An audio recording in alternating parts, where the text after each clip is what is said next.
You, John Fitzgerald Kennedy, do solemnly swear. I, John Fitzgerald Kennedy, do solemnly swear. That you will faithfully execute the office of President of the United States. That I will faithfully execute the office of President of the United States. And will, to the best of your ability. And will, to the best of my ability. Preserve, protect, and defend the Constitution of the United States. Preserve, protect, and defend the Constitution of the United States. So help you God. So help me God.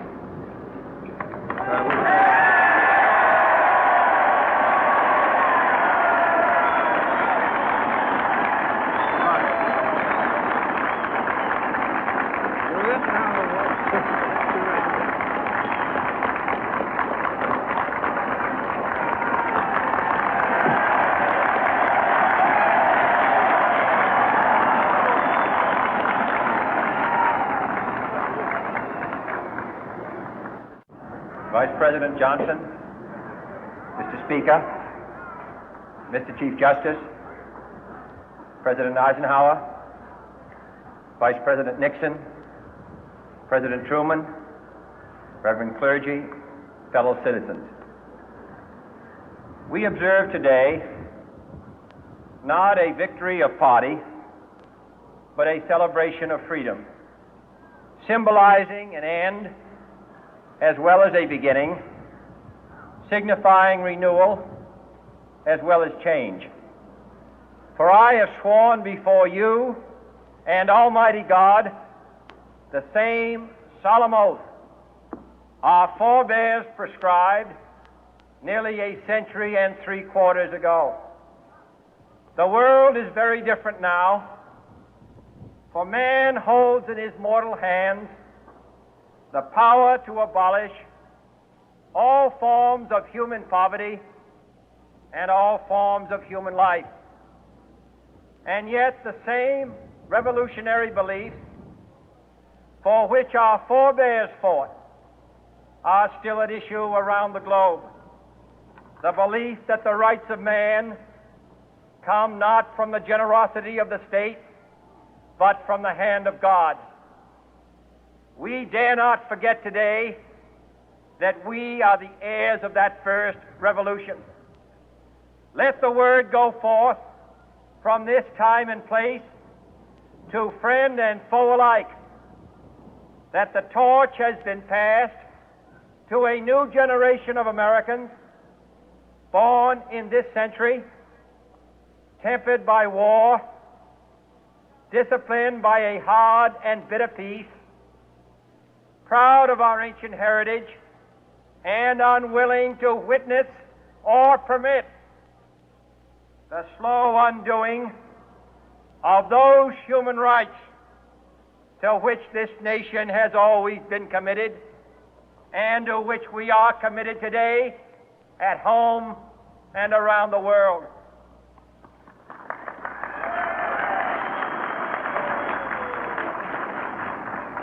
Let every nation know, whether it wishes us well or ill, that we shall pay any price, bear any burden, meet any hardship, support any friend, oppose any foe to assure the survival and the success of liberty.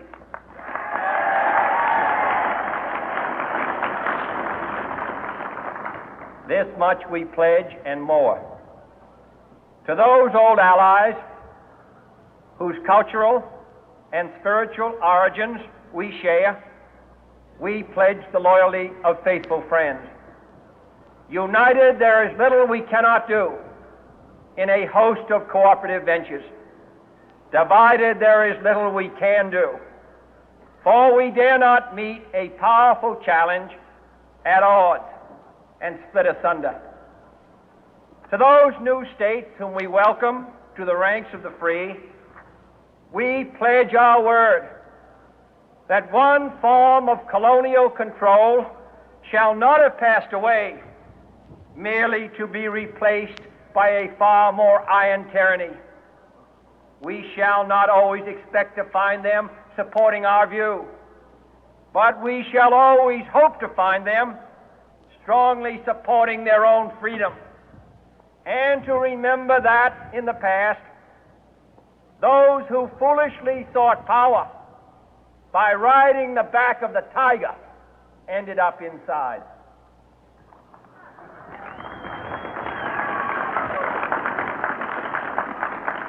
To those people in the huts and villages of half the globe struggling to break the bonds of mass misery, we pledge our best efforts to help them help themselves for whatever period is required, not because the communists may be doing it, not because we seek their votes, but because it is right. If a free society cannot help the many who are poor, it cannot save the few who are rich.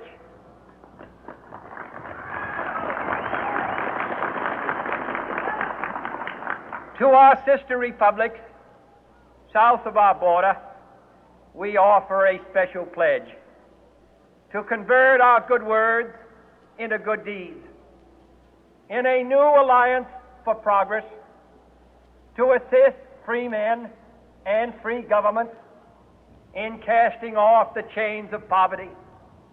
But this peaceful revolution of hope cannot become the prey of hostile powers. Let all our neighbors know that we shall join with them to oppose aggression or subversion anywhere in the Americas. And let every other power know that this hemisphere intends to remain the master of its own house.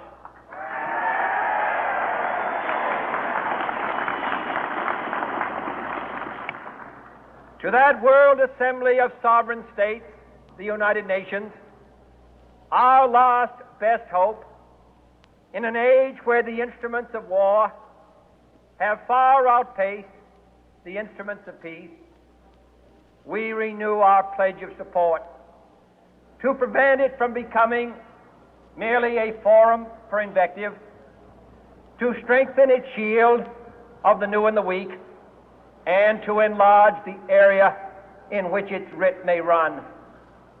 Finally, to those nations who would make themselves our adversary, we offer not a pledge, but a request that both sides begin anew the quest for peace. Before the dark powers of destruction, unleashed by science, engulf all humanity in planned or accidental self-destruction, we dare not tempt them with weakness, for only when our arms are sufficient beyond doubt can we be certain beyond doubt that they will never be employed. But neither can two great and powerful groups of nations take comfort from our present course, both sides overburdened by the cost of modern weapons, both rightly alarmed by the steady spread of the deadly atom, yet both racing to alter that uncertain balance of terror that stays the hand of mankind's final war. So let us begin anew, remembering on both sides that civility is not a sign of weakness, and sincerity is always subject to proof. Let us never negotiate out of fear, but let us never fear to negotiate.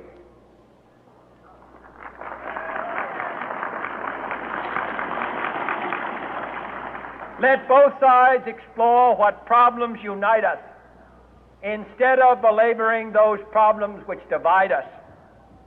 Let both sides, for the first time, formulate serious and precise proposals for the inspection and control of arms, and bring the absolute power to destroy other nations under the absolute control of all nations.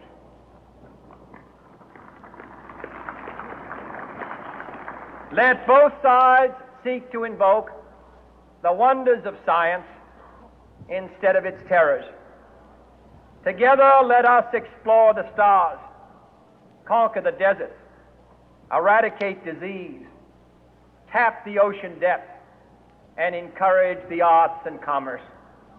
Let both sides unite to heed in all corners of the earth the command of Isaiah to undo the heavy burden and let the oppressed go free.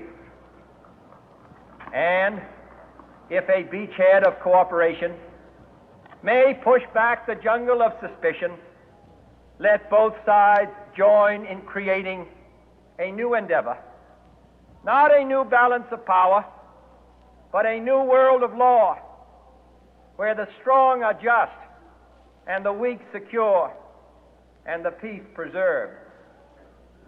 All this will not be finished in the first 100 days, nor will it be finished in the first 1,000 days, nor in the life of this administration, nor even perhaps in our lifetime on this planet.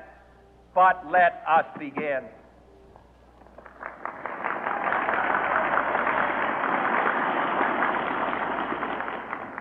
In your hands, my fellow citizens, more than mine, will rest the final success or failure of our course. Since this country was founded, each generation of Americans has been summoned to give testimony to its national loyalty. The graves of young Americans who answered the call to service surround the globe. Now the trumpet summons us